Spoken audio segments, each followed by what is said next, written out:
all I can say in relation to managing those challenges, it's about setting the task and the time frames around that particular task. Our time gets chewed away. Something else comes up. I'll do it later on now. So we have to be very, very rigid in relation to what we are going to do and what sits around that. I'm a classic example. I, like most practice managers, are very, very busy. So I sit down in January of the year and say, what am I going to do for the rest of the 12 months? But I put holidays and time off. They go on the diary 12 months in advance. And that doesn't change. Right? And everyone works around, and I work around those block times. And I think you actually have to do that in relation to study, is allocating the time. That's the first thing.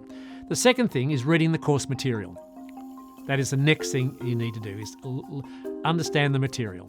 And the third thing, of course, around this is look for your network and your support, whatever it may be. Our academic directors, our assessors and facilitators, and student support personnel are there to help.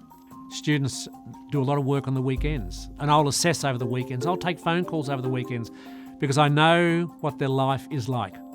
They work very hard from 8 o'clock in the morning till 6 o'clock in the evening. They don't have the time. So when they do submit, I make myself available around that. Not every assessor does that. Student support is not there. So go back to your academic directors, go back to your assessors, go back to your student liaison at the UNEP partnerships. But also, it's really about someone within your own environment as well. When I say your environment, it may be someone within the practice, but it's actually your network of practice managers or key people within your geographical area. The days have gone where I wouldn't talk to you because of competition. So have the discussion with what I call your community of practice or your COPs.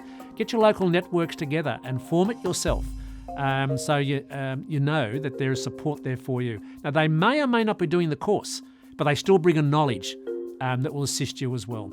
Any practice manager is always there to help another practice manager.